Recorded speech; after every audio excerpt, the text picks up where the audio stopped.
Yeah? I think that's bullshit. I'm gonna have more money, more what about more weed, okay, more rhymes, more platinum hits. What about over there? More, in his coffin. more.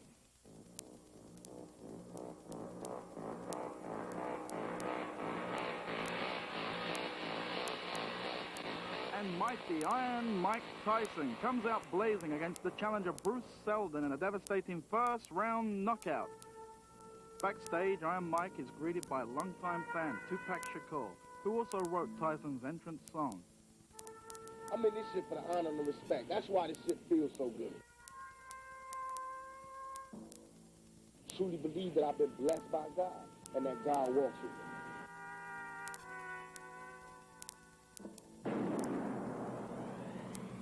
Controversial rap artist Tupac Shakur is fighting for his life. A gunman opens fire on rapper Tupac Shakur's car. He is in critical condition. Rap star Tupac Shakur was riding in this black BMW with a music producer when someone opened fire. It happened on this crowded Las Vegas strip late Saturday night. 5 bullet holes hit the passenger door. More shots flattened 2 of the car's tires. Shakur took several bullets to the chest and is in critical condition in a Las Vegas hospital. When the shooting began, police say Tupac was traveling in a caravan of 10 cars, returning from watching the Tyson-Seldon heavyweight match. That shit ain't funny, because if I die before June, I swear to God, I'm gonna haunt y'all.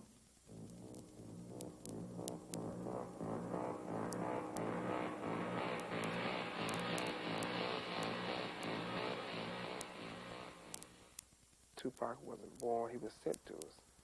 I mean, he got the greatest mother in the world, but he was actually sent to her, and she was good enough to let him come to us. And he gave himself to the world. Given name is Tupac Shakur. I'm from the Bronx. And then I went to high school in Baltimore and then moved to Oakland. He came into the world kind of like in chaos and mass confusion to begin with. But keep in mind, his mother was a former Black Panther. She was like part of the Panther 21 trial back in 1971. You know, she wasn't even sure of who this man's father was. Yeah, 2021. My mother was famous Shakur, father Matul Shakur, godfather Geronimo Pratt, auntie Asada Shakur. You know, I come from a long line of straight soldiers. Our parents, Tupac's and mine, I really felt like raised us to really revere struggle and to look at struggle, the struggle, as a way of uplifting our people, and really kind of indoctrinated us to make us feel like that was our role as young people and as men, that we had to serve Black people. As a matter of fact, an aunt of mine says, she always says to me, or she used to always say to me when I was young, that, you know, what are you here for? And if you're not here to serve Black people, then, you know, what's your purpose? He lived in New York City with a Finney for a time, and, you know, they went from Baltimore and then wound up out in Oakland, so he was constantly moving from place to place. So he never really fit in anywhere. Pop moved out from Baltimore, and what happened was he's I believe somehow related to Linda Pratt, and I guess because of Geronimo Pratt, the great political prisoner, they was that's his godson or someone like that. But anyways, so the story was that Pac, he stayed with us for a little bit, basically because his sister was dating my brother. And when he moved out here, he was always into his rap thing. He always wanted to get his rap thing on. And, you know what I'm saying, when he came, it was like it was something new for the town, for the neighborhood, because he was so tight that we knew that he was going to make it somehow. And, you know what I'm saying, he was going to get there somehow because he was always determined to try to get himself up out the condition that he was in. Yeah, first time I met Pop was like 86. I met him down at the Recreation Center, and that was back in the days we was rapping, but we was just coming from the head, really. We wasn't doing too much writing and all. And he came out and he had like a song written, it was fat. And that's how I said, that nigga got some shit. You know what I'm saying? He had tight shit way back then, and then I guess he moved over to this side of town. He was staying right here. And that's when him and my boy hooked up, and him and my boy they hooked and had a thing. That was hella cool. Yeah, him and Afeni, his mom is Setua, and him, they stayed right here in this apartment right here. door number 1, this the 89 building. This one of the vines up in the jungle. City here, Marin City, we call it the jungle, right? And when I first hooked up with Pac, we was down on the front. It's the storefront out there. It's a parking lot, actually. Parking lot area. And we got down there, and he came up rapping. And it was like, it's this new kid in town. Yo, I want y'all to hear, you know what I'm saying, who this dude is, right? So he got down there and started rapping. I came, you know, fronted off with him, see what he had, right? And I did a little rap, he did a little rap. And from there on, we just hooked up, I guess, because what I was doing at that time, which was rapping, and that's what he was about at that time. So I introduced him to my cousin Gable, Darren Page, my boy here, Amani, you know what I'm saying, and the whole crew, Clickalation, we hooked him up, right? And that's when Gabe started, Gabe heard him rapping. Gabe started coming with beats. Yeah. You know, him and Gabe clicked. Yeah. They, then our folks, Demetrius and Gabe, like they was the 2 DJs in the town. Exactly. So they kind of hooked up with him and collaborated, you know, and they kicked it off. Then they was doing their thing. Then we broke it off into the big round table thing, and we call it the crew little organization again. TC, as we know of, straight up out of Marin City. And from there, we branched out. We started getting more serious about it, you know, spending more time up in the studio, putting more cuts out of what have you. But my boy Pac was always ambitious, you understand what I'm saying? He was eager, he was hungry, like, he'll eat rap, drink rap, sleep rap, and it was just like another thing to me, you know what I'm saying? It was added into what we did. Exactly. I didn't take it seriously. It was another fad to me, right? But you could tell he was going somewhere with it.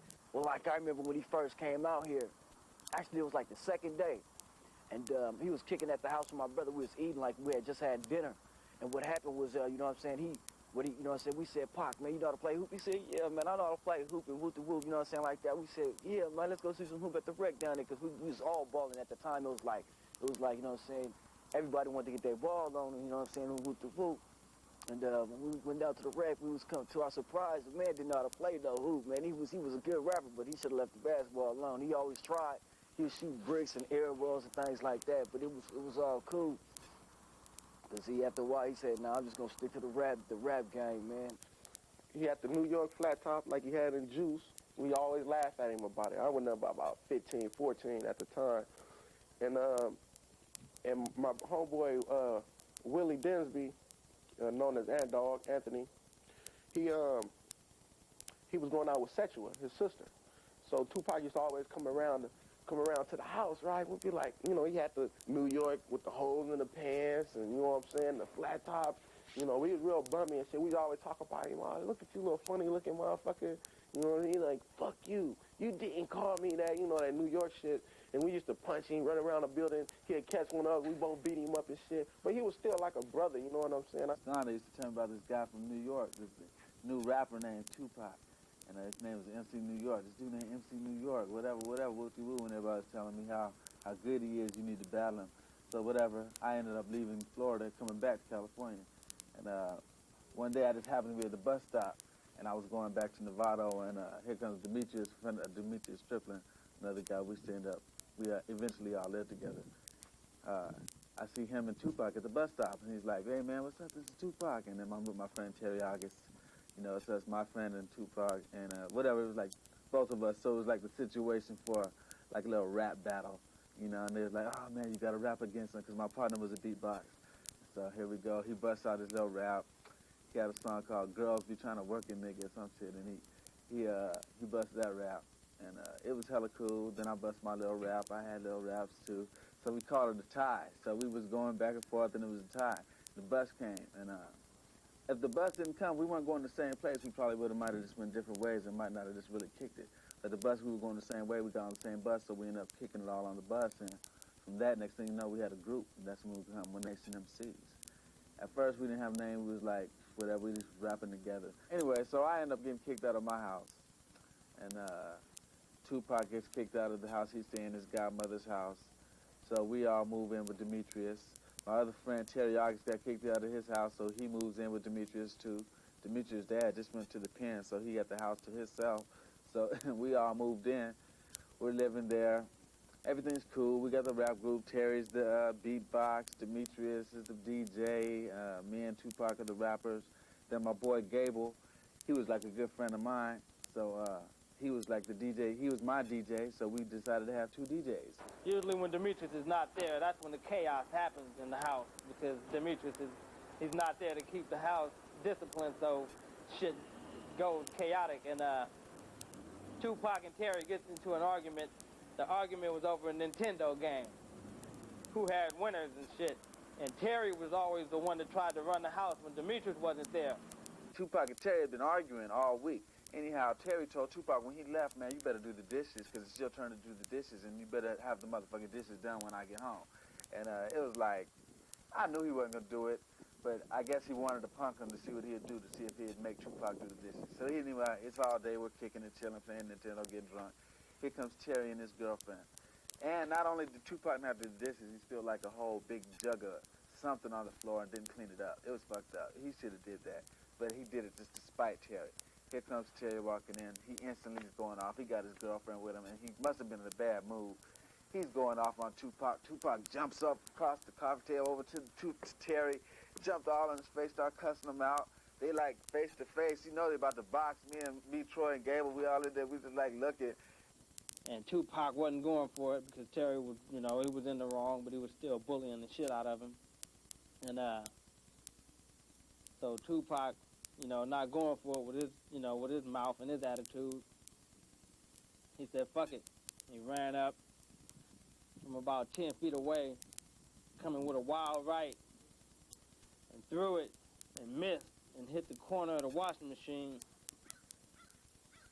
Big washing machine, didn't budge. Well, it was cold. It had to hurt so bad. He said, bam, right on the corner. Whole knuckle was just instantly just swole up. He missed. We're like, oh, he missed. Terry scooped him up, dropped him, and kicked his ass. He didn't go to the hospital after hitting the washing machine, and he was a good actor, playing off the pain. We knew he was in pain. His hand swole up twice the size of his hand, and I knew he had to like shatter a knuckle or break a finger or something. But never went to the doctor. It never healed right. And he was in pain for a long time, trying to play it off. That's probably where he got his acting skills. We had our little tour thing. We had a little tour we put together. We was going to L.A. to do a show for the New African Panthers. This was hella cool, because to us, this was like, we're going to drive to L.A., from like the Bay to L.A., we're going to do this show for the Panthers in South Central L.A. We hyped. We didn't estimate the traffic and all that bullshit, so we got there like 6 hours late, and we kept stopping at payphones, calling them, telling them we'd be there in about an hour. Called them about 5 times saying that. And we finally got there 6 hours late. They waited. They wasn't upset with us, wasn't disappointed. We gave them a hell of a show, a hell of a show. We had a couple songs. We had Panther Power. They really liked that. That was like our little anthem song. Panther Power, Panther Power. We had One Nation MCs, and then we had a song called Fantasy. And so we did 3 songs for them. And they had a whole agenda for us for that night and the following day and all that. And then part of that agenda was a self-defense training class, and which included full combat and full contact combat. They taught us some cool stuff, I admit, but it was, it was kind of hard work. But they had to doing a lot of stuff. Them brothers know their shit. They can kick some ass. They was down with some deep black belts or whatever. Tupac learned a good move. He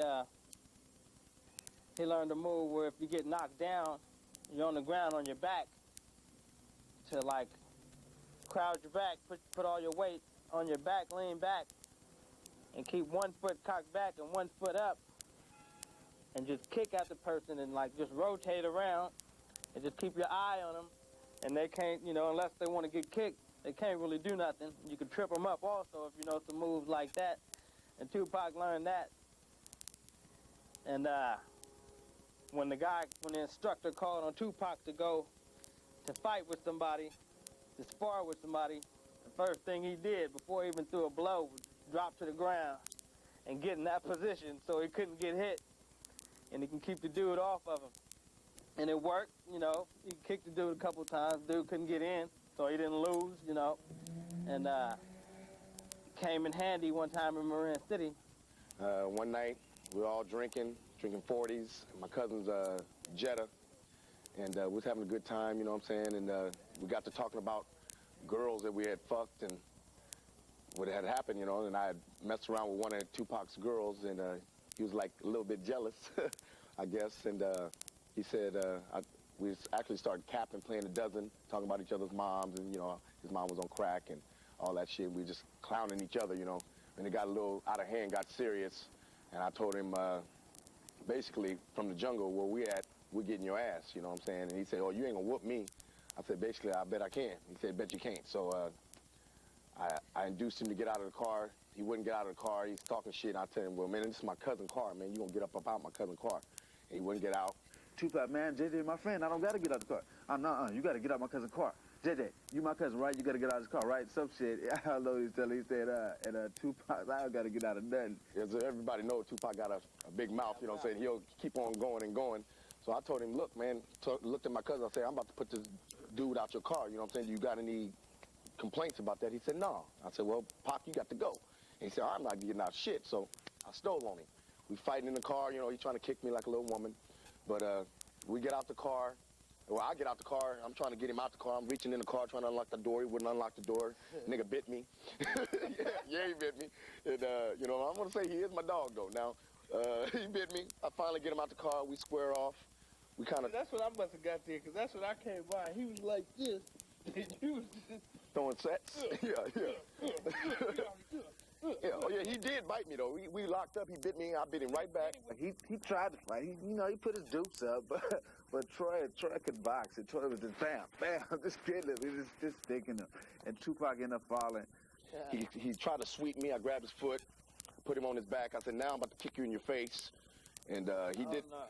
Yeah, that self-defense move. Yeah, these niggas are just... Got on his back, put that leg up. Yeah, they just rotated. He did that move. That you didn't go to LA. I didn't go to LA. He learned to move in LA. He had that leg up, circling around so you couldn't come in. I was trying to kick him in his face. Yeah. He got in the form, the little pose for it and everything. I was like, oh, he's doing the move. And he kicked his legs, and my partner just flipped up in the air, bam, and came down hella hard. It was cold. It was funny as hell. It was the funniest thing I ever saw. Shortly after that incident when he had to fight with my boy Troy, you know what I'm saying, he had fought for his stripes, I guess, so to speak, right there. He had earned his position, you know what I'm saying, established himself in Marin City. So then I took him up under my wing, you know what I'm saying, this crew organization that's out here in this jungle, California, right? And we got a lot of respect around this community and shit like that. Believe that. There's a few families here that got such amount of respect, you know what I'm saying? So after we took him up under the wing, it was like it wasn't nobody fucking with him no more, you know what I'm saying? It's like now you're going to have to fight me, Troy, Gable, and we meant that. You know what I'm saying? We meant that. So he kind of, that was like an initiation for him right there. And he loved us for that. Troy jumped him in, you know what I'm saying? He loved us for that. Oh, yes, he did. Yes, he did. We went he remembered us from that day on because of that, you know what I'm saying? We go to Santa Rosa and fight some niggas we don't even know for our boys. And he be the first one to just bomb on the motherfucker. Hell yeah. You know what I'm saying? After that day, I mean, we couldn't even beat him to the punch no more. Hell no, he knew that we was... Reverse that shit around. He knew that we was no joke. He said, oh, I'm with these niggas. You know, these niggas like to throw things. Like, he loved to throw things. I ain't gonna lie. You catch him beating a motherfucker, you know, rarely. You understand what I'm saying? Police come, you hear sirens, we ready to break back to the car and shit. He want to cuss the police out. Holy fuck you, mother. Yeah, he hate the police. Hate the police. Let's start there. Hate the police. Severely hated these people. It was one time, he was on the front, he was parked down there on the front, I was in my Cadillac, right? I'm sitting there looking out, I'm in the backseat of the car looking at him do this show. It's like he on stage making a motherfucking movie or something on the front. It's like 4 or 5 police surrounding me like, you going off. I'm a star. Motherfucker, fuck you. Motherfucker, I'm a star. What you gonna do, punk? Now what? You know what I'm saying? Niggas used to try to tell him, calm down, man. You know what I'm saying? Because a lot of people down there was, you know, doing wrong. You know what I'm saying? Selling weed, doing everything, bang, bang, bang, whatever they doing. We don't want the police over here. No. These people. He said, fuck them. Fuck them. And he was just going off. I'm like, man, this man here is sick, man. Okay, well, I'm going to tell you a story about me and Pac, you know what I'm saying, doing a little freaking. Okay, now this was back in the day. This was like 87, 86, you know what I'm saying? We was up at this fool named Jerry Ogbach house, right? Now, at the time, he was grinding heavy, you know, having it, you know what I'm saying, having it his way. So he asked us to watch his female while he went to go handle some business. So he got me and Pac sitting in the house, you know what I'm saying? We sitting up there rapping, kicking it, you know what I'm saying? His bride on Grimm's heavy. So she running in and out the room, in and out the room. Now, I didn't know she was, like, nasty like that, you know what I'm saying? But Pac seen it in her eye. He came at me and said, man, I think this is, you know what I'm saying, we might be able to toss her up. So what we do, you know what I'm saying? My boy Pac come with the grim shot. He's like, okay, I got a little something. We gonna crush him down, roll him up, and offer it to her and see how she act about it, right? So before we even had the opportunity to finish setting up our plan, baby come out the room damn near naked, talking about what's up, right? Now I'm feeling kind of bad because this is Jerry's house. We in his house with his bitch, you know what I'm saying? Pac smiling, you know what I'm saying? But now I was feeling kind of bad. So we kind of like try to play it off, you know. It was like, well, you know, we don't even know about this freaking you talking about. And baby was like, okay, well, shit, you know what I'm saying? If y'all don't want to fuck with it, you know what I'm saying? And then she leave out the room. My boy Pac come at me. Ice, what you doing? That's bad, man. What's up? You just gonna pass it up, you know what I'm saying? So he convinced me, talked me into doing it. So we end up going in the back, you know what I'm saying? Baby end up being like this monster queen, you know what I'm saying? She coming off, slobbing the nigga up, you know what I'm saying? Swinging the booty, everything. You know what I'm saying? Me and Pac do monster freaking. We all get dressed, get back ready. Jerry come in the house. We act like ain't nothing happened. You know what I'm saying? This the kickback spot. He never knew, but now you know. In actuality, Tupac was he was quite serious man too. There was one event where we was at the Travelodge Hotel around the corner. We was all up here parlaying in 79, the next building over from here, right?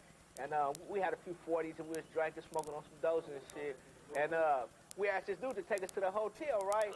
So me, Brew, a few of the boys, we got together, and Pac, and went over to the hotel room. So we over there drinking, and dude get ready to go. He jump up and say, well, I'm getting up out of here. Like he gonna leave us. Yeah, like he gonna just leave us there. And we looked at each other, you know, and looked at him and said, well, partner, check this out. You can't go nowhere until we get ready. So partner tried to raise up out. Our bombs on him, you know what I'm saying? My partner Freeze bombs on him, and Pac just came up out of the blue, you know what I'm saying, like a mad Tasmanian devil or something, just wailing on the dude. Wham, wham, wham, you know what I'm saying? Kicked him all down the stairs, right? So we leave, we going back to the room. Pac just pacing the floor, he pumped up, you know what I'm saying, blowing damn near fire out his nose and shit. Dude is in his car by this time. Pac walk up to the window and just start blazing on it. Lock, lock, lock, lock. Hitting the window hella hard. I'm like, man, what is you doing, Pac? You know what I'm saying? Come on, it's over with. So the police ended up coming and all this type of shit. They put him in the back of the car, put me in one car, you know, find out who he was. But since dude wasn't there, they let us go. We get back to Marin City. This is in Mill Valley, shall I remind you. We get back to Marin City. This boy still got a temper up to here. He take a big-ass flower pot for no apparent reason and throw it to the back window of this apartment building over here. I'm like, man. When I knew him, didn't him to live that way, he would have died a long time ago. It's just like a dog. When you have a dog, you can fight the dog all the time. You can keep fighting the dog. But one time, if you fight that dog, you can break that dog's spirit. You know what I'm saying? And that's what I feel would have happened to him if he would have stayed in the jungle. Tupac, he was in Marin City. He was going to school there. He was living in the ghetto, you know, selling drugs and everything.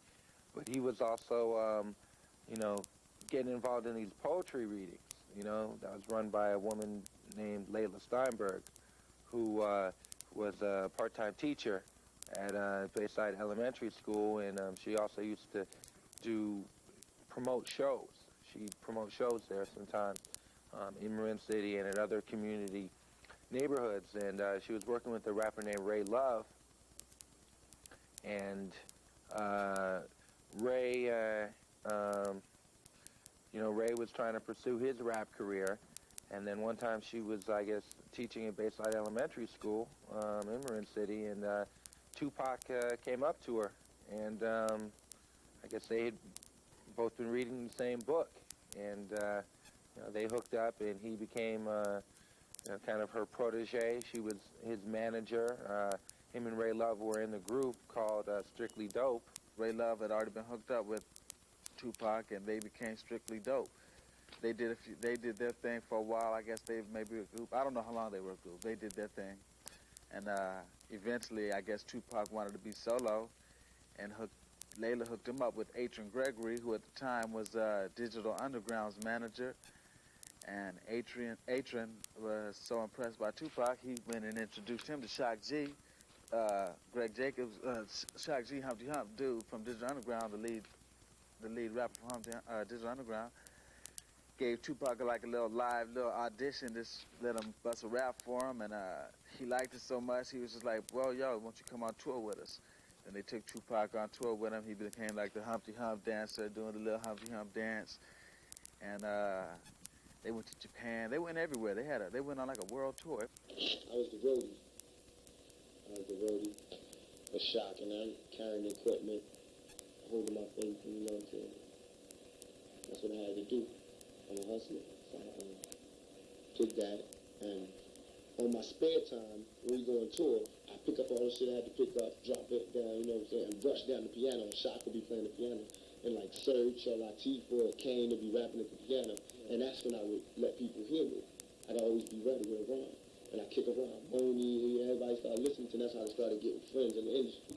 Then I knew people, you know what I'm saying, that gave me confidence. I would, you know, get more risky, you know, write shit. And then Shock was like, you want to do same song? I was like, oh yeah. So I had like 15 minutes to write my part.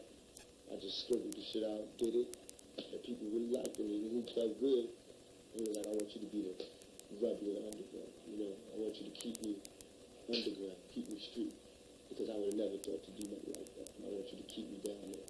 And what I'm going to do is give you whatever you need. He had no place to keep his clothes and stuff, because I think Shock moved out of the department right before the tour because he wanted to get a new one. So Pac kept all this shit at my place, and he said he was going to help pay rent at my apartment. And you know, when he came back, he said he'd pay for all the time, whatever it was that he left all this shit there. And when he came back, however, he didn't pay me because he said Shock fucked him out of some money. And so it was no problem with me. From that point, he got his own place over in Oakland. Tupac had an apartment in Oakland with all the Digital Underground members. And one incident, I went over there with Mike Cooley, and we were smoking blunts, watching Brenda's Had a Baby. It was the first day it came out. You know what I'm saying? He was on the phone calling New York, calling everywhere. He was hella hyped about it and shit. And he just kept smoking, kept choking. And somebody knocked on the door. I like, down. He like, damn, he get to pulling 12 gauges and Glocks about it everywhere. Glocks about the kitchen. You know what I'm saying? So it's like, I was like, damn, what the fuck going on? You know what I'm saying? And then he finally opened the door, right? Everybody in the whole room got a gun. I'm like, damn, this nigga paranoid, man. Why is he so paranoid like this? But he say he got robbed before, and he be damned if they rob him again. Me and Brewster rode over there, and he went to his house. He had an apartment in Oakland.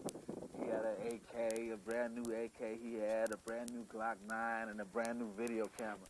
So we playing some song, rapping on the video camera, playing with the guns and shit, and having a ball. And that was about the last time we really kicked it. Send a shout out to your boy Gable. And Ryan D just had his baby. Yeah, Ryan D, congratulations on your baby. What's up, Gable? Congratulations. I know you named it Tupac. Let's check out my message. And eventually, you know, his stage appearances grew more and more.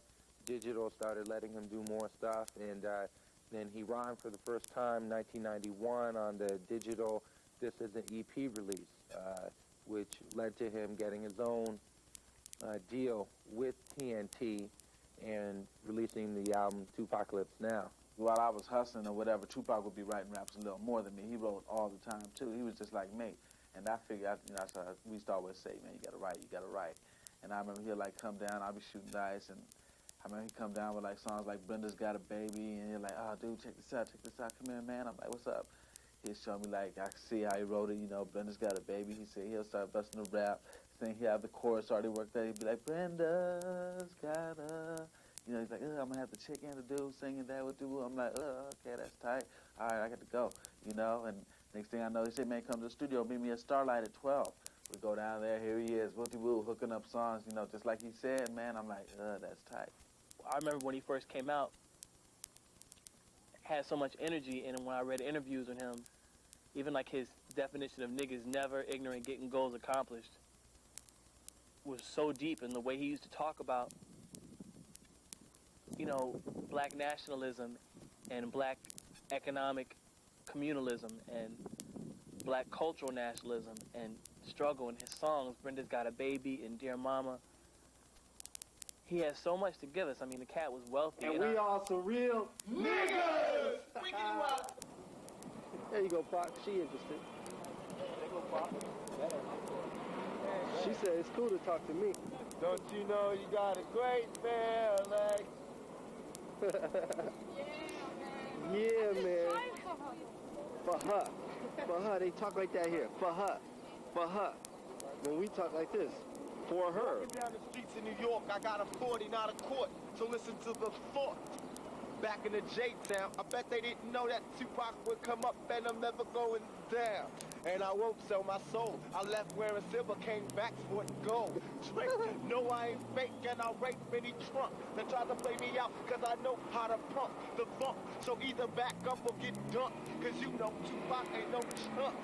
My homies from the old block, they all down with Tupac, cause they know my rhymes rock.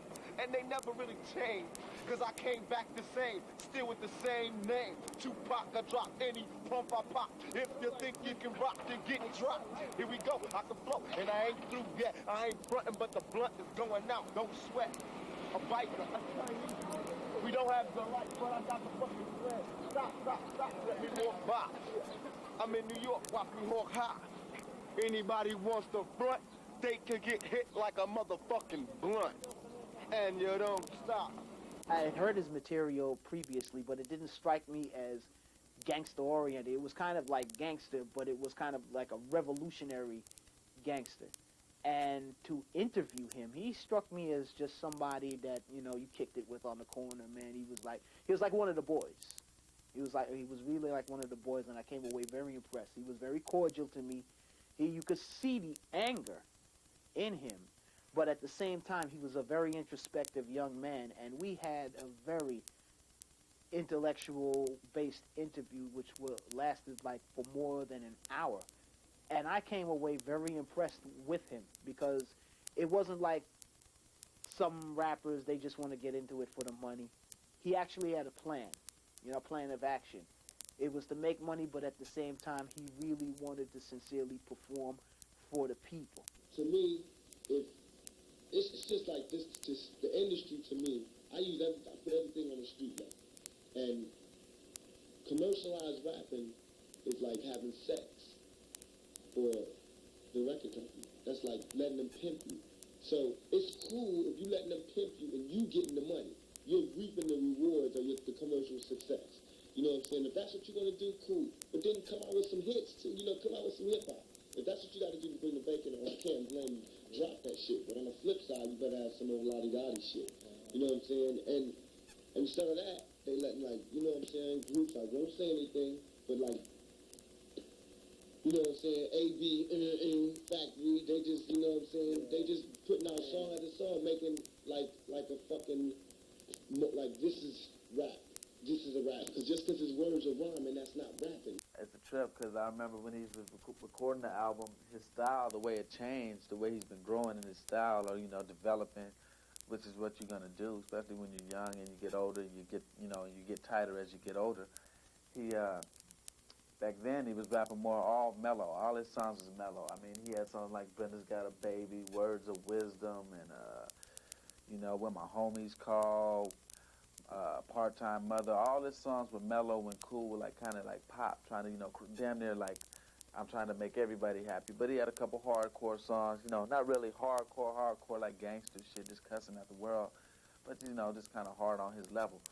You know, that was the Tupac that we was used to kick it with. That was, you know, before he started. This is right when he was filming Juice, but he hadn't let the Bishop thing get to his, like, rap style yet. You know, and that's what happened with Strictly for My Niggas, when he decided to be, you know, hardcore, because now here he is, having done this movie. Now he's a movie star and a rap star.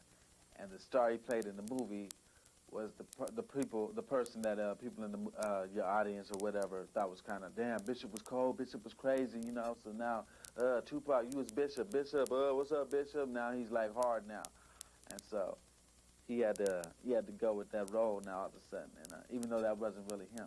Tupac, I wouldn't say daily. It's more like minutely ritual. Yo, I got to have a blunt every minute, and if I see another bitch, I swear I'll be up in it like the one we saw down there. The Puerto Rican, she wasn't speaking, but I saw that ass, and I swear to God, I was tweaking. I just had to have some, just like a piece of gum, maybe bubble yum. I want to chew it, do it, screw it, and leave it alone, cause yo, you know how I bone, sweet black pussy. And when Pac came through, he like fucking with us because we always kept good unity, and we had like, you know, 15, 16 motherfuckers in the house all the time. You know what I'm saying? And that's where me and my boy, we came up with this idea for a group called Two from the Crew. Yeah. Our thing is TC, the Crew. Well, some of them songs we did. Yeah, we did Lifestyles of the Poor and Lifestyles Homeless. of the Poor and Homeless. Let's Get It On. Yep. Get Up for Girls. All that old shit. Yeah, this is back in '86. Then our theme song was the Thug Life. Yeah. You know, and we came out with that song because I came out with that song because living here in Marin County, you know, this is the only place where it's majority blacks. You know what I'm saying? This the ghetto. This the only ghetto here in Marin Marin ghetto County. in Marin. So every time we step out, people always stereotyping us like thugs, they thugs, right? Yeah, along with our grandmother and them calling us little thugs and heathens and shit like that. So we adapted that identity, you know what I'm saying? And, you know, we put that song out. What happened, he had came to me one day. We was over there on the other side. He had came at me and he said, cool, man, I got this hook, you know what I'm saying? And he was talking this thug life, but he couldn't put it together, right? And I played with it for a while, you know what I'm saying? And then I started singing something. He was saying thug life, and I say, shut up, bitch. And then, you know what I'm saying, we started putting it together, and we came up with this little concept, you know, the thug life. And Pac liked that shit hell of a lot. You know, when he came out here, out of all our songs, that was the one he'd key on. He'd say, swing that to me again, you know what I'm saying? Why don't you throw that shit at me again? Yeah, that was like the song. Every time people see me and my boy together, because we, you know, it was Dickie Dang and the Player Sharik. That's right. You know, they'd see us and they'd want us to sing that song. Yeah. And they liked us singing that song because they could feel, you know what I'm saying, we was coming real with it. You know what I'm saying? Especially in the parties, you could see the impact it had. Because when we up there on mics and shit, when we on the mic and thing like that, and we singing that "Shut Up, Bitch" slogan, the whole party, "Shut up, bitch," you know what I'm saying? And it's song like that, you know. Yeah. Like adapted to that because he liked the unity we had with each other. Because you know what I'm saying, it's like if you fuck with one, you gotta fuck with everybody. That's you know what I'm saying?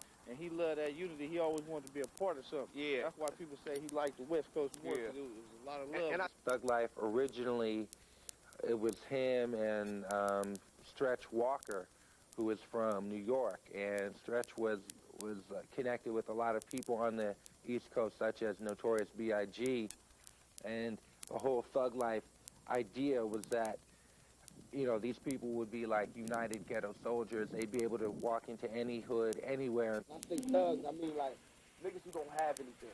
That, you know, they dress like the killers and the thugs, because we all fucking the same thing, but they don't have nothing, but they got that talent, they got that spark, they got that certain something, whatever it is that can get them out. Those are thugs, man. That's the redefinition of it.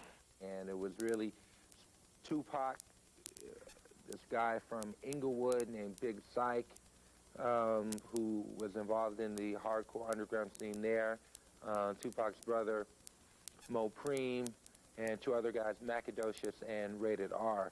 And they were Thug Life, and they eventually released an album called Thug Life Volume 1, I think in late 93, early 94. And that album did go gold, but I guess it got held up for up to a year because the record company decided that the first product that they came out with was too, too underground, too hardcore. I never thought I was necessarily the best rapper, the best nothing. I think I'm the realest nigga out there. I do think that. I think I own that. If I could patent being real, I think I own that. Because I think being real is just being true. Is the camera on? Yes, sir. Check this out, G. I'm Tupac. I'm with this money. I have my money all on my tape, and I want it now. I want my tape off this thing. You can't sell my shit. Take the money out of my pocket, money. Now I want my shit. I want my tape now. Or I'm gonna fuck your whole stand up. You understand what I'm saying? You don't understand? That's my tape. That's me. That's my group. Now, you're taking money from me. You're selling my tape, but you're not paying me for my record. You understand that? Now, you have to take my tape down. Now, if you don't take my tape down immediately, I'm going to take your tape down. You take the whole tape down? I'm going to do like that. Look. Where's the bar? You know what I'm saying? Because you're not taking it down. You're still taking my shit down. Hey, take the tape Come on, man. I'm serious. Hey, take the tape off. And then you have police take this out, but not I have the right to do it. But you take it to police. No, I don't have to take it to the police. You can take it to the police. I'll drop the shit down. Don't drop this. Drop this. Got my tape. Tell me shit. I told you why. He selling my tape. You stealing from me. You understand me? That's me. That's my tape. No, he didn't pay for no. He didn't get paid. He get paid off my sweat. You can't say shit. Mind your business. You mind your business. You ain't got shit to do with it. Pay attention. Fix your watch, man. You understand? Now, partner, if I see my tape up here again, by the word of God, I swear, I'm dropping your shit to the concrete. That's mine. You're robbing. I'm not playing. I'm going to watch a movie. When I finish, I'm coming back. If my shit is out here, I'm dropping it. And if he says something, I'm dropping his watch. I'm serious. Fuck around. Fuck around. I swear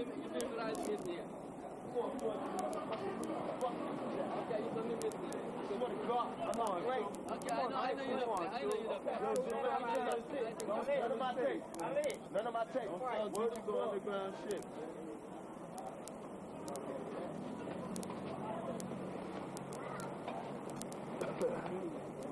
They said man rhyme.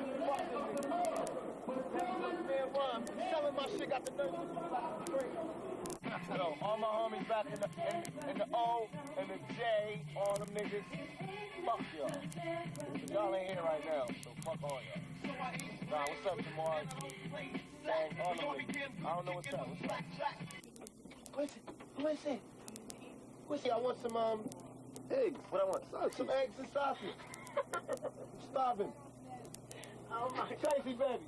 What's happening, baby? Can I get my morning? Never mind. See how you do me? See? Cloud. Tell them niggas up now. You told. Fuck off. Say it again. Cloud. I got cloud. Watch this. Watch this. Can I get some orange juice too? Egg, sausage, and orange juice? Yes, thank you.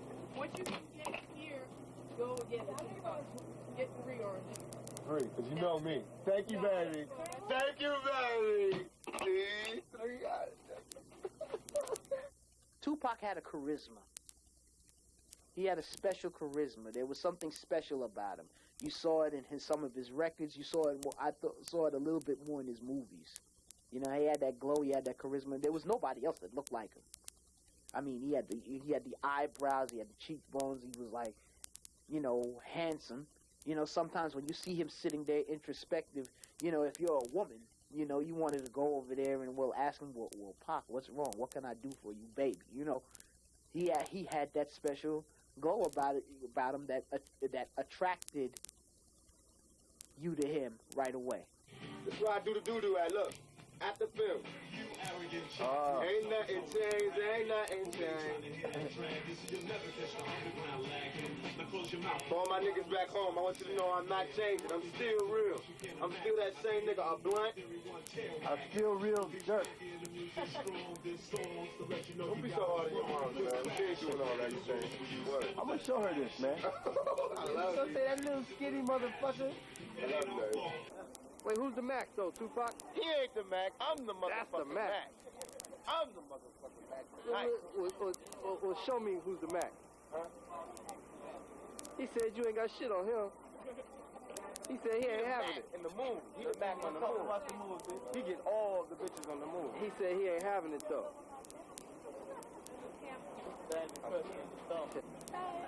Y'all go to California? Yeah. You live in California? Yeah. It's gonna be Tupac's new girlfriend. Huh? This is Tupac. Tupac? Yeah. Oh, you didn't want him to tell me your name? Why? What's your name? Shasha. Y'all kidding me? Yeah, That's my nickname. My boy live right around the corner here. Right on 50, So what y'all doing out here? Doing the movie. Y'all just out here visiting New York? Doing the movie. Doing the movie? Yeah. Yeah.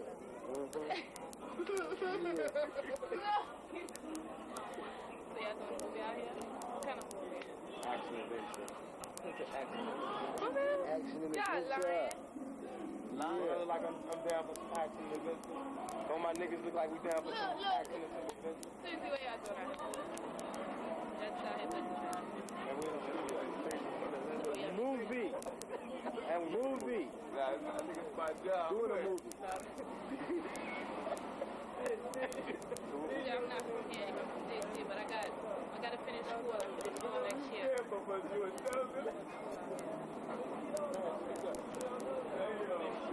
How you doing, man? discount? Huh? Can you get us a discount? I wish I could snore. I don't even get one. You know how New York is? They're gonna keep me warm. How long you been going with her, man? Yeah, tell me. I'm not fucking with that big bitch. I was trying to get us. You wanted the coochie. I wanted to get us in the theater. Sure. She can't play with the yo-yo. She can't play with my yo-yo. Yeah, she can play with my kazoo. Well, if you look at Bishop and Juice, he was a thug. You know what I'm saying? And that's how Tupac wanted to sort of put his thing out like Bishop. He's a thug. Don't fuck with him. Don't fuck with me. You know what I'm saying? I'm willing to die for what I believe in. This and that. That's the attitude he wanted to portray, but he wasn't really like that. You know what I'm saying? I mean, he probably never got the chance to love nobody because ain't nobody ever loved him. After this Bishop shit, all of a sudden people thought he was hard, and that's all it took. It convinced him, okay, I just got to be hard. And he started making that change. And before you know it, now you got Tupac Thug Life. Strictly, you know, he comes strictly for my niggas. He throwing a couple tattoos and shit. You know, and all of a sudden, you know, he's starting to change that slow progression to the Tupac he was, or the Machiavelli he was before he died. Put the camera back there, Doctor. Fuck y'all bitches. Dude, looks like I need y'all. Y'all don't suck my motherfucking ass. Fuck them bitches. Them young disease-carrying hoes. All them young white broads. How you know they got disease? Because they been passing them shits around like they was papers. You cut them? Never. Because I don't fuck with them bitches. I don't fuck with them whores. Damu, you know which ones is passing them shits around because you seem to always catch one. Sorry, you know you my nigga, Moose. But you do be catching them, though, G. You and Pogo, y'all some famous. Let me get some and burn it. Burn. Burn his soul his dick, man. Man, your dick ain't even working anymore. That shit done went to the clinic so much. Yo, we leaving my house now. Fuck everybody. The opening movie Juice, he had a pajama party in Frisco. In his first movie, oh man, he was so excited, you know what I'm saying? He called my house, Troy, man. I know you coming, you know, you, Kendrick, and your boys, you know what I'm saying? So we rented a limo, and he had a limo, we was behind his limo, we in Frisco, and we parlaying, we having a good time. And after the thing was over, they had an after party in Oakland. So he said, yeah, man, y'all limo follow our limo. And he was kicking half the people out, you know what I'm saying? This is my favorite incident, my boy. He said, okay, these niggas here, I want you to make sure they in, you know what I'm saying? Give them a little pass and everything, you know what I'm saying? He treated like king, and that's why I have to say that was my favorite incident, that he didn't leave us out. Even though he did, you know, kind of shied away from the jungle after that little incident down here happened. He never forgot about his real boys, you know what I'm saying? I'll give him that. And we were following them, and a car, they shot up our limo. Somebody drove by in a car, and my brother was up in, remember that? Yeah, I remember. Yeah, my brother was up in, sticking out his head off the limo, and they said something, and we don't know if they was after Pac or after us, you know, it was just like 3 limos, and we were following their limo. They just came and just blasted our limo, and bullet holes all through the car doors and shit. One bullet went through my partner. Yeah, went through my partner's leg and hit the radio, and I'm right here on the door, and if it would have went through it, it shot me straight in the ass. Okay. Him very hot. Okay. If Bishop from Juice was a reflection of young black male today, I wouldn't be honest if I didn't show another reflection. All of our young black males are not violent. They're all not taking the law into their own hands. They're all not going to that extreme to accomplish some sort of achievement in their life. So this is just another way of showing how you can be a young black male and accomplish something. Lucky is doing it the opposite way the Bishop did. He's working. He's very responsible. He's deliberate about the things he's doing. He's taking care of his daughter. He's a respectful person, you know what I'm saying? He lives at home with his mother. He's not sweating it. That's where he wants to be. He wants to work. He wants to set goals and accomplish them. This is the barbecue. We're the hot sauce. Prophets ain't know about the hot sauce. So you gotta think hot sauce. You got to have the hot sauce. It's real. It's just how you feel when you get around somebody you like and you can't express yourself. Everybody's going to feel that frustration. Everybody's going to feel that stutter when you want to say something and it don't come out right. Everybody can relate to that. Black, white, small, tall, fat, short, skinny, all that. So that's what it's about. It's like, it's just that awkwardness of being around somebody that you really enjoy and you really want to get to know better. But if you don't want to give up nothing, they don't want to give up nothing, so it's a tug-of-war game. He used to come back, and I remember the first time he got into an argument we came down. He came down. He first learned how to drive. He had a little green Celica. He used to always drive in the jungle and shit. He had his little backpack on, had a little sailor phone. He used to shoot dice. He was in the morning shooting dice till late night. All that shit was in the jungle. So he's shooting dice and shit. He'll win or lose a little bit of money. And then he'd come back, kick and smoke weed, and he'd play some of the songs he'd been making, you know what I'm saying, to get vibes or whatever. I guess he was coming to town to get away. But one day he came out there, and we was in his car. We was just, you know, grooving off the blunts. And Ricky Coleman, he came.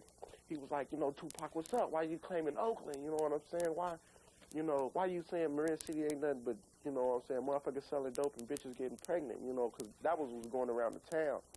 So Rick addressed, you know, he ain't dressing in a respectful way. He was like, fuck you, you know what I mean? Get the fuck up out of here, you know? So Tupac was like, man, I gotta go, man, before I shoot somebody out in this motherfucker. And I'm like, man, that's cool, man. And Rick was like, man, you a punk motherfucker, you know, come call him out his name and shit.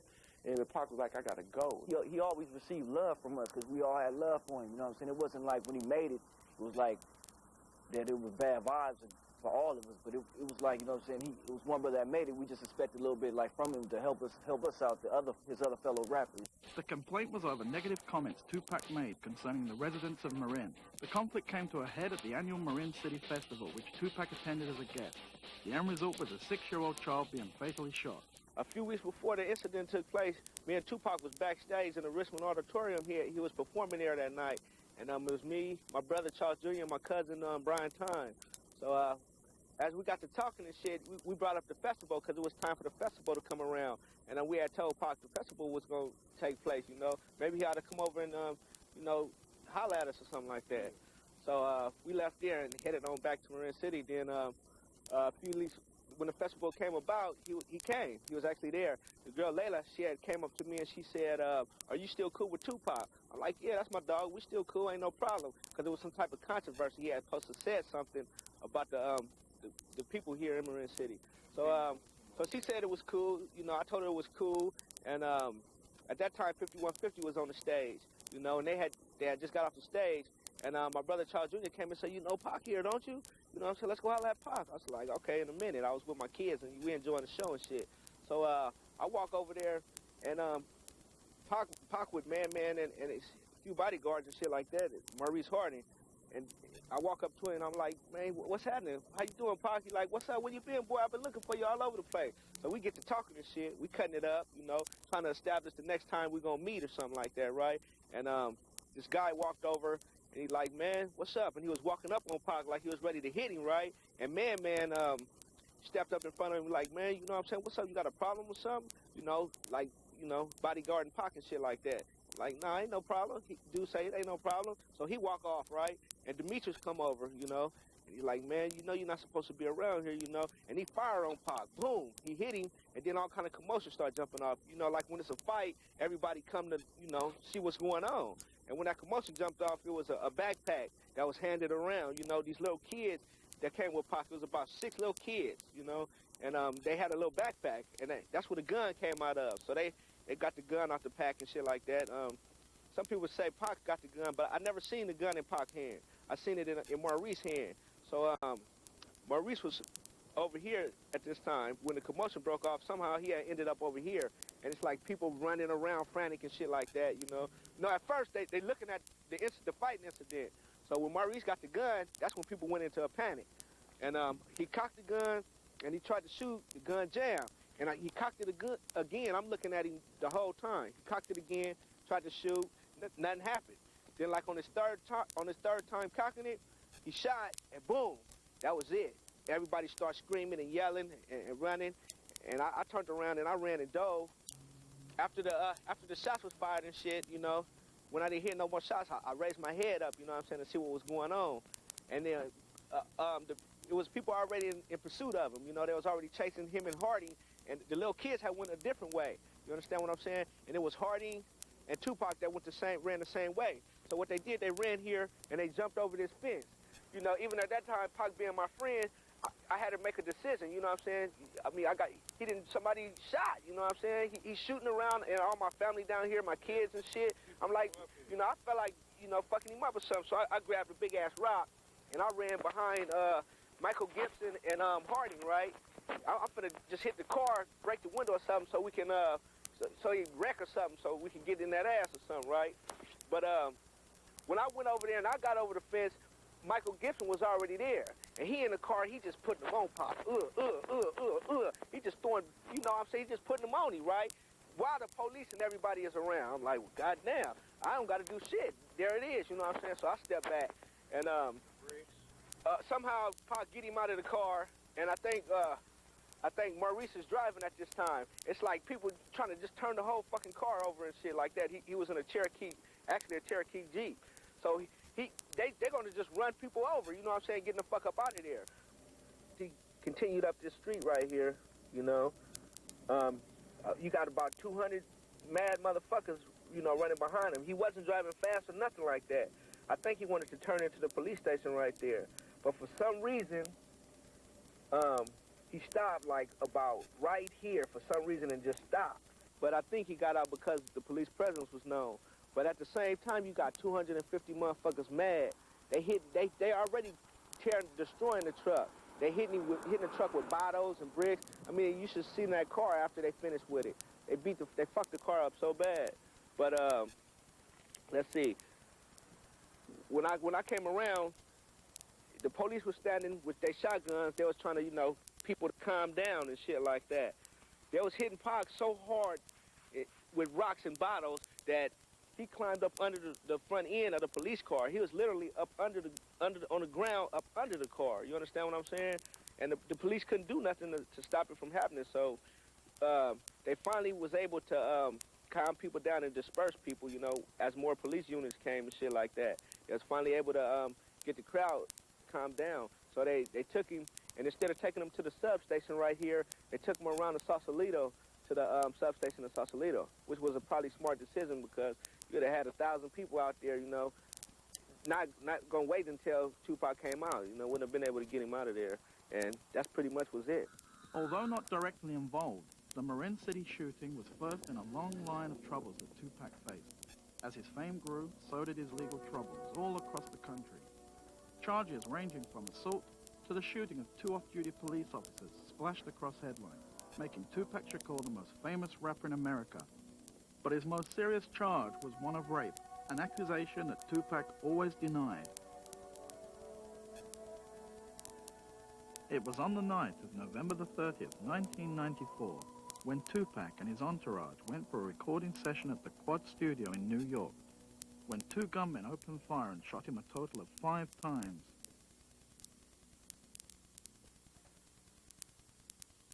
Once he was shot and then survived, and you know was pulled into the ambulance, you know, giving the finger, you know, and then came back to his case the next day to find out, you know, whether they prosecuted him or not, whether he was guilty or not. I mean, that was it. You know, legend was made. There was no turning back for the hip hop, you know, community as far as Tupac was concerned. He was like, you know, a heroic figure. When he got shot, I feel he got shot for a reason, you know. I mean, like, say he got shot in the balls, that's for raping a girl. He got shot in the hand, that was for always holding guns and shit. Then he got shot damn near to the head, and that was for Kai. You know what I'm saying? I mean, so, and he still lived, you know what I'm saying? I feel that was his chance for him to turn around, because that's when he did Me Against the World. But I feel that all that anger and shit ate him up so much that he couldn't hide it. You know what I'm saying? I think he tried, but he couldn't hide it. You know, that's why he always talk about, well, I'ma die and bury me a G and all that other crazy shit. See, Tupac wasn't crazy, but from when he grew up from a little boy until he was 25 when he died, you know, he didn't really get to be a man. But that's why he was so mentally fucked. You know, his mom was on drugs. His sister, you know, it was hard because he was older. He couldn't do nothing for her at the time. And, I mean, I feel the same way because I live that way. And it's like, I mean, by the time you get the money or where you need to go, it doesn't even matter. It's like the money supports the habit now. You know what I'm saying? So, I mean, he wasn't crazy. He had a lot of sense. But there was a lot of things he couldn't control. It was after he went to jail for his sexual assault conviction, and nobody would bail him out. His bail was set at $1 million. You know, here was this guy that was just a bad boy. His media image portrayed him as someone completely out of control, who was very much like his screen persona. You know, nobody would bail him out. Nobody would put up the $1 million. And the only person that did that was Suge Knight of Death Row Records. When I was in jail, Bad Boy, Puffy was the crown fucking Don. Even though Suge, as big as he was, and Snoop, at that point, they just with 2 million sales, they took the whole shit. Yeah. Because Suge had Snoop to worry about with the trial. He couldn't be out there. That's what you're supposed to do. Right. Into Tupac, a young captain. I want to join the family, dog. Get me out. I want to join the family. Got me out. I'm out. I'm in the family. We make out. We did. We went through some sacred shit, me and this nigga. Me and this nigga Suge. We was, every day I did my album, we was there every day. Every night we stayed up. We tossed it up together. We went out. We went to Mexico together. Went to Hawaii together. We went everywhere. Took this chain right here. He probably made this the most popular item in the world. I mean, he took it and he flashed it on All Eyes on Me. He flashed it all the time. It was the proudest thing he can be involved in. He was, Pac come from a real deep background for us, the Panther Party. And Pac used to say, me and you and Death Row, we like the Panthers Party, but we're not going around there saying black power this, black power that. We actually doing stuff. You know, we feeding people, we giving jobs, we giving hope. Tupac wanted to be a leader. You know, he had the charisma to be a leader. You know, he had the intelligence to be a leader.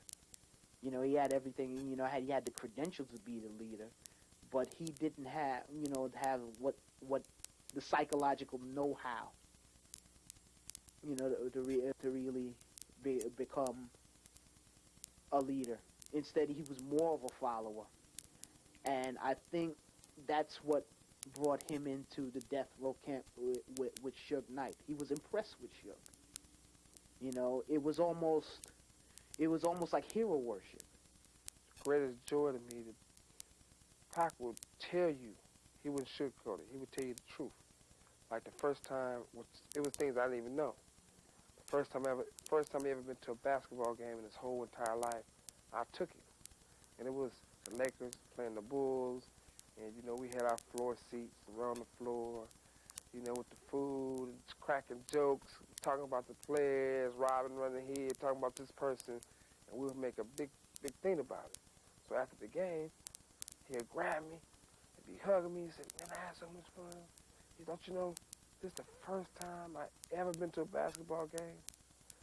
So you look back and go, man, that's like you actually done something good. About 4 of my partners, we flew down to Vegas. My buddy lived down there, and we was going to the clubs and hanging out. 622. 662, yeah, that's it. 662, yeah. So we pull up to the club on a Friday night. We get there Thursday. We come up on a Friday night, and we ask them what time the club closed. And they say, oh, it closed around whenever Pac and them leave. We say, Pac in there? I said, yeah. I said, we need to hook up with our boy. And we're looking. He in his drop-top Rolls Royce. You know, I'm proud of him. I said, Pac, we jump out the car, you know what I'm saying? All these brothers rush up with guns, you know what I'm saying? Come out with their guns out and shit. We was like, you know what I'm saying? Straight up, hey, man, I ain't got nothing to do with nothing. He said, they're my partners, they're my partners. So he rushed up, he gave us nothing but love. You know, he hugged us and said, hey, man, I ain't gonna lie. I like to kick with you niggas as much as I can, but I'm about to go fuck baby. We was like laughing and shit, you know what I'm saying? He said, but I'll tell y'all what, y'all meet me here tomorrow, and I'll get y'all in. We was like, all right, cool. So next night, we parlaying. After the fight, went to the fight, kicking it. We goes to the club. He pulls up in the Rolls, him and Suge. And, you know, there's so many people just going Tupac, going crazy. I knew he had love for us when I just broke out and said, Jungle. That's all he looked. He spotted my face and said, you. So I, felt like a little celebrity, full on up, you know what I'm saying? He say, yeah, man, y'all, you niggas meet me in the back, and I'll get y'all in. So we out there for about an hour, you know what I'm saying? My partners is ready to go. Say, man, fuck it, he ain't getting us in. It's parlay night, you know what I'm saying? Let's get on. Right when we get ready to leave, he sticks his head out the door and say, there he is right there. Treat us like kings. Got us in. We're in the back chilling like superstars, you know what I'm saying? Danny Boy, Tyson, Pac, Suge. We back there just kicking like major giants, you know what I'm saying? He give whatever y'all want to drink, man. You know, we drinking, and smoking blunts, weed, everything. We goes in the club, we parlay. I don't see my boy for the rest of the night because I'm a freak. Hell, these niggas know I'm a freak. You know, I get freaky. You know what I'm saying? I'm on the dance floor all night. You know what I'm saying? And after we, you know, it's about 5 o'clock in the morning. We about to bounce about the club. I come up to him. I give him a hug, man. I say, man, you stay up, man. I'm proud of you, boy. You know what I'm saying? You keep it alive. You know what I'm saying? And the look in his face, you know, I could tell that he wasn't, you know, he wasn't really happy. You know what I'm saying? So me and my boys bouncing. We get outside. I said, man, that man ain't happy, man. He said, how you can tell? He said, man, you see his face? It's like Suge was running everything. I'm going to have to let that be known. Suge was running everything, like snapping his fingers. Niggas was just running and shit, you know what I'm saying? But I told him, you know, he didn't look happy. People felt that Tupac or myself attacked people. Pac only attacked the people who wasn't right with the community. That's how he really felt. If it was a rapper who was fake and they were only doing it for the money, Pac attacked him. If it was a rapper that messed with guys and go both ways, Pac didn't feel that was good. Because Pac felt he was real serious about the music. So if you're a producer or you rap, and regardless if you're married or not, and you got a boyfriend that works for you, a real boyfriend who used to be a dancer, Pac would have studied all the facts. Pac was real smart. So before he say something, he'd go and do his homework. He'd say, okay, this guy right here, they say he gay, he go both ways. I'm not going to put it out there on yet, but I'm going to do my research, and if it's true, the world should know. Because this guy might be around one of those little kids one day and mess around with them, and, you know, so I'm going to do it to actually save him from molesting a little child. That's why Pac attacked certain rappers and said they gay. Suge is the boss. He the boss of Death Row. Suge is the Don. You understand? But I'm the underboss. I'm the capo. That is my job. For the protection of all of Death Row, to do what's best for all of Death Row. And Snoop, to do what's best for all of Death Row. My decision wasn't based on I'm coming to Death Row, taking shit over. My decision was based on Dre not being there, for Snoop doing his trial. Right. And this was all for real shit. You understand? And that he wasn't producing shit. Other niggas was producing the beats, like on my album. Other niggas was doing the beats, and Dre was getting the credit. And I gotta go on MTV and be like, yeah, he did this, he did that. No, he ain't do it. He is a dope producer, but he ain't worked in years. And I got tired of that. I didn't think we needed that. I think we didn't need that. And he was owning the company too, and he chilling. He owning the company. He chilling in his house, sucking dick, eating pussy. I'm out here in the street, you know what I mean? Whooping niggas' ass, starting wars and shit, putting it down, dropping albums, doing my shit. And this nigga taking 3 years to do one song. I couldn't have that. But it was not my decision. It was Suge's decision. Suge the one that was coming to me, because I was soft on it. Like, you know, well, fuck it, we just keep it in the dark.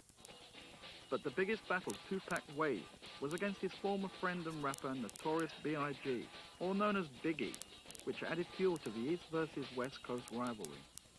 I possess his soul, his and Puffy. They know that I was the truest nigga involved with Biggie's success. I was the biggest help. I was the truest nigga. I don't write his rhymes, but he know how much he borrowed from me. He know how I used to stop my shows and let him touch the show. Let him blow up and do his whole show in the middle of my show. How I used to buy him shit and give him shit and never ask for it back. How I used to share. How I used to share my experiences in the game and my lessons and my rules and my knowledge on the game with him. You know what I mean? He owed me more. He owed me more than to turn his head and act like he didn't know niggas was about to blow my fucking head off. He knew. And then, if that's cool, if he disappeared, be a fucking mouse. Be a mouse. If you are a mouse, be a mouse. But for me to know, like, 3 weeks ago this happened, and then 3 weeks later your album's coming out, and you are fucking done in your album. But you don't know who shot me in your fucking hometown. This nigga's from your neighborhood, and I gotta find out by myself, and I don't even call myself a Don, just a capo. From the west side, and I'm on the east side in jail, and I know who touched me, and I know everything that happened. That's power. And he didn't know, so he was faking. And I was mad about that. And then I'm out of jail, and I couldn't believe that everybody was treating Biggie like the biggest fucking star in the world. Right. I couldn't believe that people was buying into the player image. And I wanted to bring back that reality.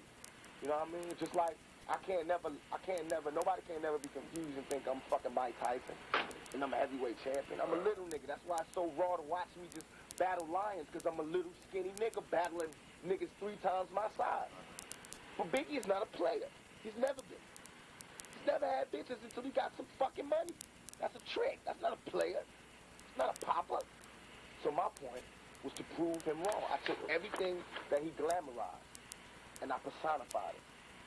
When he first got released from jail, I had hopes for him. You know, we had hopes for him that maybe he would get his life back on track. But I don't know what happened in the last year of his life, you know, to make him come to the conclusions that he drew. I'm not the same guy that would come to the awards, have a problem with somebody, and whoop their ass in front of everybody. So now I got the radio, I see a problem, we quelch it, it's out, no big fires, just small little tiny sparks that can be put out. People were starting to say it's an East Coast, West Coast rivalry because it was people that's trying to make money. It was true people trying to make careers. It was people trying to get famous. It was people hustling other people out of money on the East Coast. You don't have no team, you need us. We from the East Coast, pay us X amount of dollars for protection. And some of these idiots was doing it. For us, how we looked at it is, we looked at it as we representing the West Coast, but we representing the ghetto. Tupac had a conversation with me, and he said, how do you feel I should be in the future? What you like to see from me? And if anything I told him, he would have followed it. Chain of command. That's how we was. I said, I want to see you have a record label. I'll just distribute it for you. You can have your own label, because I don't want you to be 35 years old, Pac rapping. He said, well, cool. The talent got to parlay into something, so that's what I'm doing. I'm tired of sucking and jiving. This Machiavelli album is my proof of that. I'm not predicting what it's going to sell. I'm not predicting none of that, but I guarantee it's going to shake the world. You know, it was just as if he didn't really care anymore, and he bought into a lot of the stereotypes that the hip-hop community has embraced. It was just incredible to just listen to him. It was the same time, it was frightening, it was funny, and it was also very sad, because that could have been any one of us. Had he been corrupt, it made you ask questions. Was he corrupted by his fame? You know, was he taking bad advice? Or when he threw in with Death Row, you know, was that like his own personal death wish? Tupac done the album. He called me and said, look, come to my house right now. It's about 3 in the morning. I go over his house. I'm smoking my cigar. He's smoking his cigarette. He said, look, I want the album cover to be me on a cross. Because I feel I've been being crucified. I'm here to be crucified like Jesus. He said, I'm not clowning the religion or nothing, but that's what I feel. And I told him, you know, as usual, I'll handle it for you. So I called Whiskey and he and our art department, and they done it. And Machiavelli is like, he feel better about that album than he do All Eyes on Me. He said, because, you know, I'm speaking so real. I'm coming all the way from my gut to my heart, out through my mouth, telling the people how I feel. Then I got an album called One Nation. That's for everybody that's shooting darts at me, play hating, you know what I mean, behind this East Coast, West Coast shit. My plan was always to unify, you know what I mean? It was only to, it's like a military coup. When the CIA, they don't just go to the country and start, you know what I mean? They got to get the niggas that run it out of there. So that's what we doing. They gone now. Now we got One Nation with Greg Knight, Buckshot, Smith & Wesson, Melly Mel, Scorpio, The Loonies, Snoop, Corrupt, Daz, me, Scarface, Cocaine, Bone Thugs, Spice One, all of them on my shit. One Nation. And it's just about the hip-hop nation, all the real niggas that I recognize in the game. And it's hip-hop nation. And everybody's rapping like we one group. And it's going to be more than one. The first one's coming out on my shit, Machiavelli. And the next, Duck Down, going to put it out on the East Coast. One Nation Volume 2. How we met, how we came together to work on the One Nation was kind of like a spiritual vibe, like a meeting of the minds. Like when you hear Tech and Still talk about I shine, you shine, and we speak about The Shining. If you've seen the movie The Shining, dealing with a type of mental telepathy or inner knowing, and just calling out to that knowing, and it's kind of like he called out specifically to us. And and just speaking to him over the phone, and it was like we knew each other. We never hung out before, but we knew each other. So everything was spiritual. And when we met, it was all love. So like 5, yo, what's up, nigga? Yo, I seen you before, type of thing. You know what I'm saying? Tech and Tupac come down the stairs with a blunt early in the morning. Drew High and Buckshot is playing with the water gun. And like, it's funny to me to see Pop pick up a water gun and play.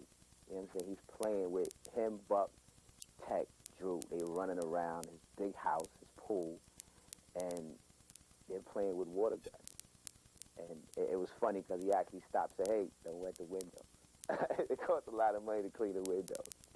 But it was just like, it was a sunny day, and it was all good. We would go into the studio like we did One Nation album in like 7 days. It was like we was going in like sort of for a Bruce fight. People would challenge. We was all Bruce Lees stepping into the studio. The studio was the challengers, or the different artists who would come up to challenge us. All right, this is how you want to challenge? We got to kick your ass right now, then go in, boom, lay it down, write it, boom. Artist to artist, he inspired me. He put the fire in my butt because I seen him really get to work, and he really was, he gave us a saying. We borrowed a saying from him called goat mouth, which is what he called his engineers and anybody who was like slacking. He would scream, goat mouth. Goat mouth, come on, goat mouth, let's go, we got to get to work. And it was so bugged because nobody took it personal. Or maybe they just was scared of him, I don't know.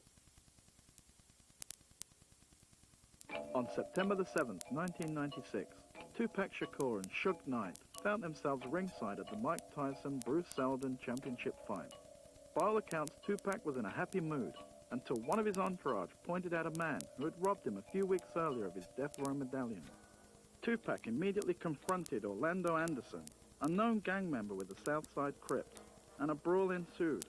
After security came, Tupac and his ever-growing entourage left the MGM Grand Hotel. Orlando Anderson refused to press charges and left with his friends. At 9 o'clock, Suge took Tupac to the Luxor Hotel, where he changed his clothes and then went to Suge's Vegas home for a party. Approximately 2 hours later, the party decided to go to 662, Suge's club.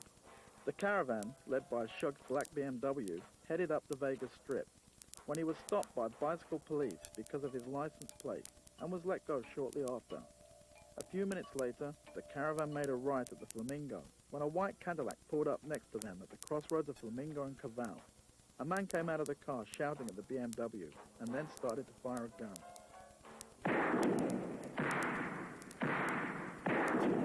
When I heard the shots being fired, Pac stood up to try to get in the back seat to get out the way of the shots. That's how he got shot in his hip, which hit one of the bones, the doctor said, and traveled to hit his lung. When he stood up, I grabbed him and said, get down, and covered him. When I pulled him down, that's when I got shot in my head. About 11:17 p.m. tonight, we had several vehicles traveling eastbound on Flamingo. Officers were at the Maxim Hotel investigating a stolen vehicle when they heard several gunshots being fired down below. They saw a caravan of about 5 cars that were traveling eastbound, heard shots again. Approximately 12 to 13 shots were fired. The officers saw the black BMW followed by a black BMW station wagon and 3 other cars make a U-turn on Flamingo near the Maxim Hotel. They made a U-turn, proceeded westbound, coming onto Las Vegas Boulevard where they were driving very erratically. They radioed that they heard the gunfire and saw these vehicles traveling in such an erratic fashion.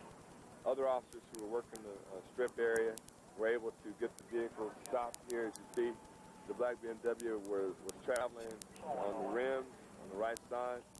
Once they got here, they found that the passenger in the black BMW had been shot 4 times, and the driver appeared to be hit with fragments in the head area. I got a deep slash where a bullet grazed the back of my neck, which if it had went another inch, it would hit my spine and paralyzed me all the way down. But before the incident, Pac saved my life also. The reason why I say he saved my life because the average person gets shot in the head, the first thing you think is, damn, I'm about to die. You know, a headshot is different. And there was blood coming everywhere. And my concern was him. I said, you hit? He said, I'm hit. So I said, I'm gonna get you to a hospital right now. So I'm driving like a madman, trying to get help to help him. And the first thing he said, laughingly, jokingly, loudly, is, I need a hospital? You the one shot in the head. Don't you think you need a hospital? His car was riddled with bullets Saturday night in Las Vegas. Tonight, rapper Tupac Shakur is in critical condition. We started getting a lot of phone calls, you know. People were saying that he got shot. People were saying that, you know, they saw it on the news. And a lot of people were calling us to find out what happened, and we didn't know. Rapper Tupac Shakur remains in very critical condition tonight after being shot in an ambush in Las Vegas over the weekend. Shakur's right lung was removed after he was shot 4 times in the chest. I went to the hospital to kind of find out what was going on. He was still, you know, struggling for life, and they had just heard that he had opened his eyes. So, like, people were kind of hopeful that, you know, he would make it through it. And plus, everyone thought that Tupac was so strong because of the prior shooting. You know, he was kind of seen as like this hip-hop Lazarus. Coming up next on the 10 o'clock news, his lyrics, his life reflected a gangster lifestyle. Tonight, Bay Area rapper Tupac Shakur is dead of gunshot wounds. Controversial rap star Tupac Shakur dies of gunshot wounds from a drive-by shooting. Tupac's mother was the first one to say, when you have a memorial, I don't want nobody to wear black. I'm wearing white. Tupac is going to a better place. He's free now. There's nothing nobody can do nothing to him. And I sat back and I thought, I was like, yeah. Can't nobody arrest him. Can't nobody try to put him down. Can't nobody fire shots at him. Can't nobody hurt him no more. He's in heaven in a better place. He was the good, the bad. He is the good. He is the bad. Represented the living, the dead. Represented the ones who walked on the street, the ones that walked behind the gates. Represented the mothers, the children. So nature, Tupac is nature. He's a Einstein, man. He's a fucking great guy.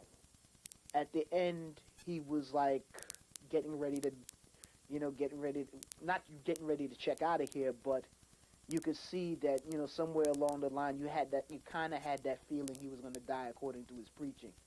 He seemed to have taken up power and weapons and, this posse lifestyle as his deity. I mean, Tupac, he went from one extreme to the other. There was really no middle ground with him. And by the time at the time of his death, he was like, 24, 25 years old? But it was age without maturity, knowledge without wisdom. I mean, order turning to chaos. And Tupac Shakur should stand as a living testament in the hip-hop nation as the pinnacle of greatness achieved, but at the same time, the frailties of human weakness and tragedy. A lot of people have called him a martyr. I don't know if that's exactly true. You can't really say that he died for a cause. I mean, I guess he died defending what he believed in, and he definitely, lived that life. A lot of people say live by the sword, die by the sword, but I think Tupac's legacy really lies in the fact that he exemplified the condition of the young black male in the 1990s. I mean, I was really feeling it when he died, and all I could think about really was how much potential had, like, we as a people and as a community, as black people, as the hip-hop community, as, just young people, a generation, how much we had lost. People die all the time, but it takes a real special person to die and always be remembered. Tupac is on the level of Malcolm X, Martin Luther King. I mean, you see they live forever. We'll give Ken something. I don't owe nobody nothing. I owe to put back on this planet more than I took. And if I stop right now, I already did that. To New York, I got a 40, not a court. So listen to the thought. Back in the J-Town, I bet they didn't know that Tupac would come up and I'm never going down. And I won't sell my soul. I left wearing silver, came back for gold. Drake, no, I ain't fake, and I'll rape any trunk that tries to play me out, cause I know how to pump the funk. So either back up or get dumped, cause you know Tupac ain't no chump. My homies from the old block, they all down with Tupac, cause they know my rhymes rock. And they never really changed, cause I came back the same, still with the same name. Tupac, I drop any pump I pop. If you think you can rock, then get dropped. Here we go, I can flow, and I ain't through yet. I ain't frontin', but the blunt is going out, don't sweat. I'm in New York, watch me hawk high.